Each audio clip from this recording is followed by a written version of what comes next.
आप सभी का स्वागत है। आज मैं आपको ऑप्टिक्स में व्यतिकरण के बारे में बताने जा रहा हूँ। तो व्यतिकरण या इंटरफेरेंस दो तरंगों के या दो से अधिक तरंगों के अध्यारोपण की बाद की स्थिति बताता है कि जब दो या दो से अधिक तरंगे एक साथ किसी माध्यम में गमन करती हैं तो उनका अध्यारोपण होता है। अध्यारोपण की स्थिति में परिणामी तरंग का आयाम सभी तरंगों के आयामों के सदिश योग के बराबर होता है। तो ये तो होता है अध्यारोपण। अब जब आयाम सदिश योग के बराबर होता है तो कहीं पर आयाम अधिकतम हो जाता है और कहीं पर आयाम न्यूनतम हो जाता है।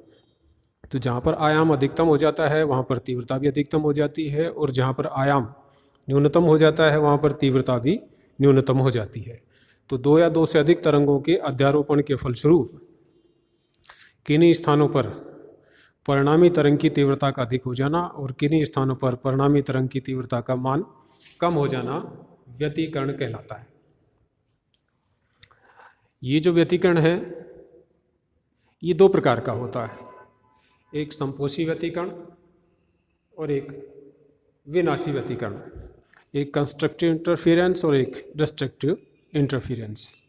जैसा कि इनके नाम से हम समझ सकते हैं, जहाँ पर तीव्रता अधिक हो जाती है वहाँ पर हम ये कहते हैं कि तरंगों में संपोषी व्यतिकरण होता है, या ये घटना संपोषी व्यतिकरण की घटना कहलाती है। और जहाँ पर तीव्रता न्यूनतम हो जाती है उस स्थिति में ये जो घटना है विनाशी व्यतिकरण कहलाती है।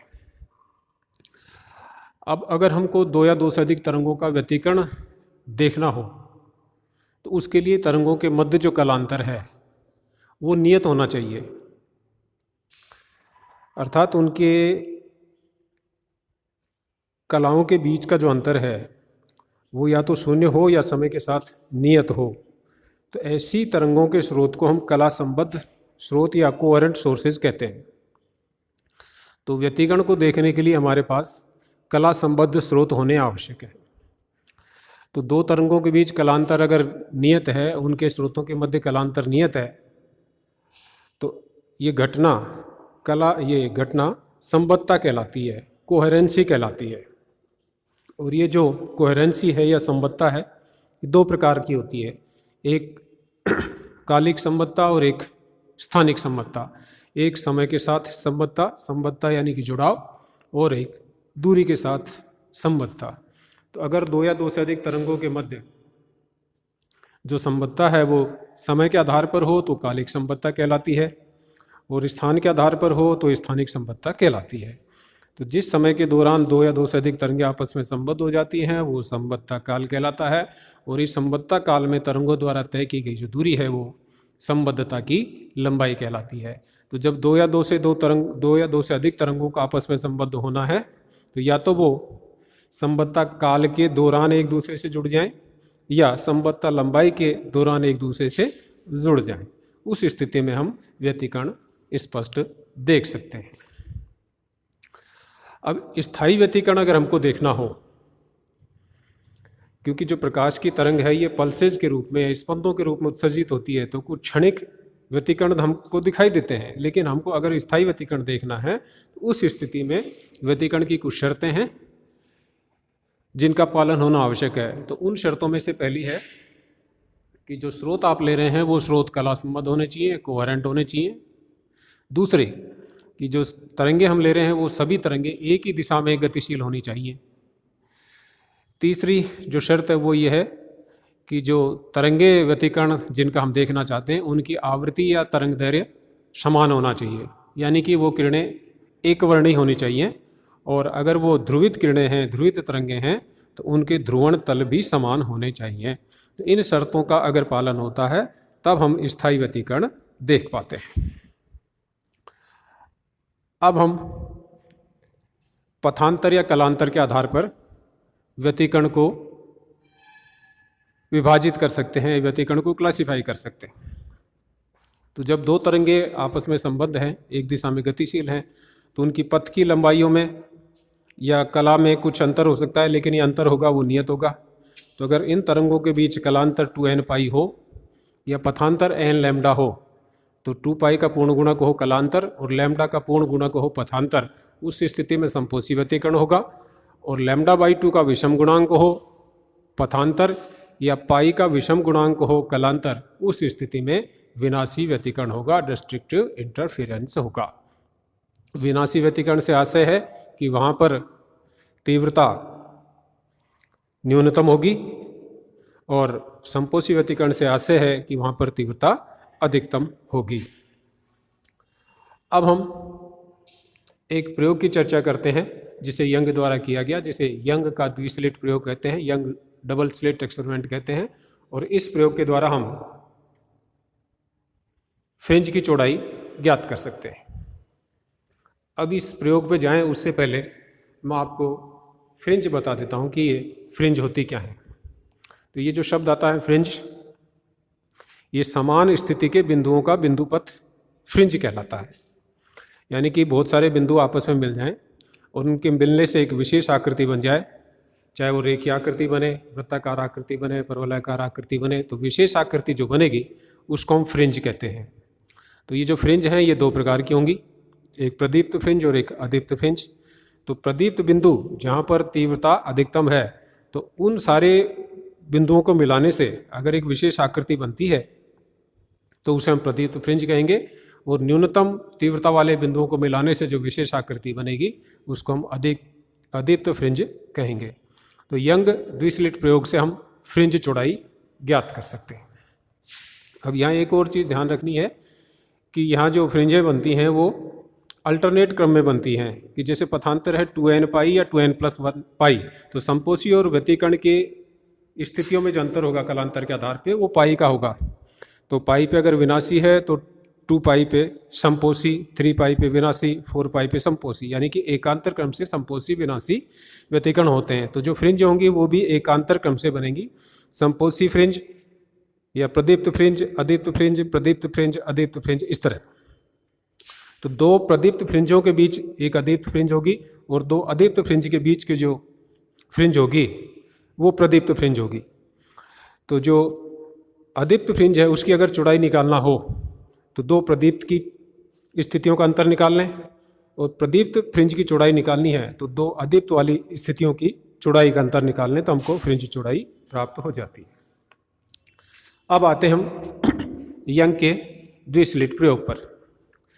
तो यंग द्वारा एक प्रकाश स्रोत S लिया गया, उसके सामने 2 स्लिट S1 और S2 ली गई। तो ये 2 स्रोत का काम करेंगे, इनकी बीच की दूरी स्मॉल d ली गई और स्रोत से इन S1 S2 से इनका मध्य बिंदु है O, इससे कैपिटल D दूरी पर एक पर्दा रखा गया है जिस पर व्यतिकरण प्रतिरूप देखा जाता है। तो हमने मान लिया कि S1 और S2 से 2 किरणें S1P और S2P निकल करके P बिंदु पर मिलती हैं, जिसकी अक्ष से ऊंचाई है x और वहाँ पर व्यतिकरण हमको दिखाई देता है। अब P बिंदु पर संपोषी व्यतिकरण होगा या विनाशी व्यतिकरण होगा, ये इस बात से तय होगा कि P पर पहुँचने वाली किरणों में जो पथांतर है वो लैम्डा का पूर्ण गुणक है या λ/2 का विषम गुणक है। तो इसके लिए हम इन दोनों किरणों में पथांतर निकाल लेते हैं। तो जैसा कि हमारे पास ये ज्योमेट्री है, तो इस ज्योमेट्री से हम एक ट्रायंगल लें S1QP और दूसरा ट्रायंगल लें S2RP और इसमें पाइथागोरस थ्योरम लगाएं तो S1P² = S1Q² + QP²। S1Q capital D है और QP यहाँ पर x - d/2 होगा। QA जो दूरी होगी वो d/2 होगी, तो d² + x - d/2 का स्क्वायर, और इसी तरह S2P² होगा d² + x + d/2 का स्क्वायर। अब इन दोनों में से एक दूसरे को सब्ट्रैक्ट कर दें, S2P² - S1P² या a² - b² का फॉर्मूला लगाएं तो S2P + S1P × S2P - S1P = इन दोनों को सब्ट्रैक्ट कर दें तो हमारे पास d² + x + d का d/2 का square minus d² + x - d/2 का स्क्वायर, और ये बचेगा 2xd, 2 × x × d। अब अगर d अल्प है यानी कि दोनों कला संबद्ध स्रोतों के बीच की जो दूरी है वो बहुत कम है, तो उस स्थिति में S2P और S1P लगभग बराबर होंगे और ये पर्दे की स्लिट से दूरी कैपिटल डी के लगभग बराबर होंगी। तो इस स्थिति में S2P प्लस S1P, ये D प्लस D 2D होगा, तो हम 2D रख सकते हैं। तो 2D into S2P minus S1P equal to 2 small x into D, या S2P माइनस S1P जो कि इन दोनों किरणों के बीच में पथांतर होगा, जिसको हम डेल्टा से लिखते हैं। इसका मान आ गया x small d upon capital D, 2 से 2 कैंसिल होगा। तो इन दोनों किरणों के बीच में जो पथांतर है ये प्राप्त हुआ small x into small d upon capital D। अब ये जो पथांतर है ये तय करेगा कि P बिंदु पर संपोषी व्यतिकरण होगा या विनाशी व्यतिकरण होगा, P बिंदु प्रदीप्त होगा या P बिंदु अदीप्त होगा। अब केस फर्स्ट लेते हैं प्रदीप्त फ्रिंज के लिए। यदि ये जो पथांतर है x D upon D N lambda या लैम्डा का पूर्ण गुणक हो, उस स्थिति में P बिंदु प्रदीप्त होगा, और ऐसे बहुत सारे प्रदीप्त बिंदु आपस में मिलकर के प्रदीप्त फ्रिंज बनाएंगे। तो प्रदीप्त फ्रिंज के लिए इस पथांतर का मान एन लैम्डा होना चाहिए। यहाँ से x का मान निकालें तो x का मान होगा n lambda D, N lambda capital D upon small d। अब चूंकि ये n पे डिपेंड करेगा तो हम इसको x न लिख करके xn लिख देते हैं। तो xn equal to n lambda capital D upon small d। और इसी तरह हम n+1वीं फ्रिंज के लिए लिखें, n+1वीं फ्रिंज के लिए xn+1 equal to n+1 into lambda capital D upon small d। और इन दोनों के बीच का अंतर अगर हम निकालें xn+1 माइनस xn, तो ये दो प्रदीप्त बिंदुओं की स्थिति है, तो इन दोनों के बीच का अंतर निकालें तो वो आएगा अदीप्त फ्रिंज की चौड़ाई जो कि बीटा होगी, बीटा से लिखते हैं। तो beta equal to xn+1 minus xn, और ये सब्ट्रैक्ट करें तो n कैंसिल होगा और हमको प्राप्त होगा lambda capital D upon small d। तो इस तरह हमको अदीप्त फ्रिंज की चौड़ाई प्राप्त होती है lambda capital D upon small d।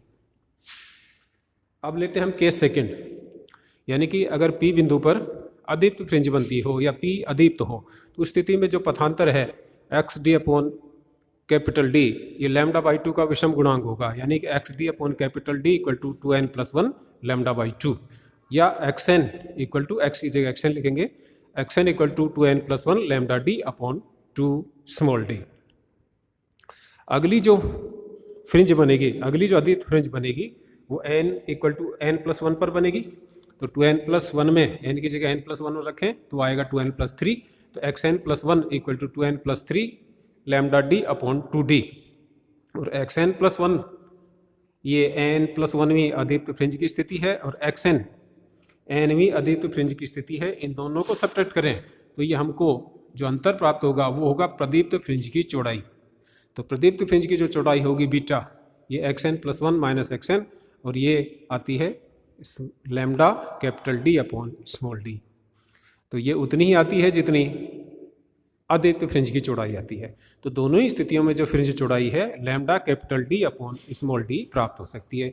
और यहाँ से हम कह सकते हैं कि इस प्रयोग में जो फ्रिंजें बनेगी प्रदीप्त और अदीप्त, उन सब की चौड़ाई जो होगी समान होगी। तो दोनों ही केस में beta equal to lambda D upon D, अर्थात फ्रिंज चौड़ाई lambda D upon capital D। तो ये अदीप्त और प्रदीप्त जो फ्रिंजें बनेंगी ये समान चौड़ाई की होती हैं, और इस फॉर्मूले में कहीं n नहीं आता है।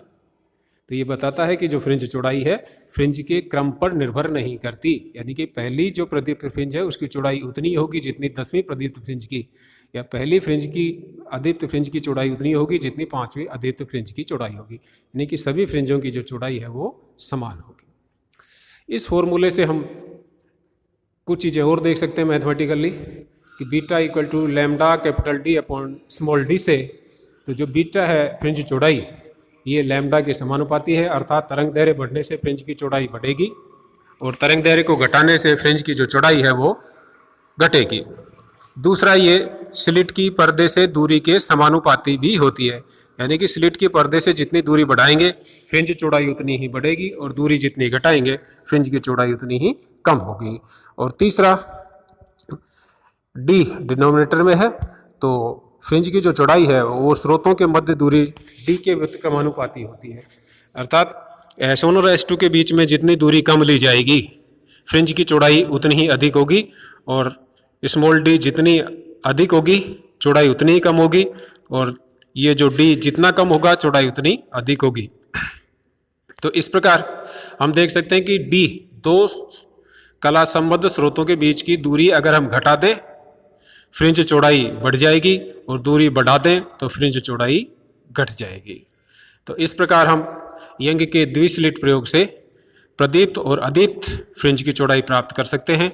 और बाय द वे ये दोनों समान आती हैं, यानी कि जो फ्रिंज की चौड़ाई है लैम्डा डी अपॉन डी होती है, जो कि प्रकाश के तरंग दैर्ध्य, स्रोत और स्लिट और पर्दे के बीच की दूरी और दोनों कला संबंध स्रोतों के बीच की दूरी पर निर्भर करती है।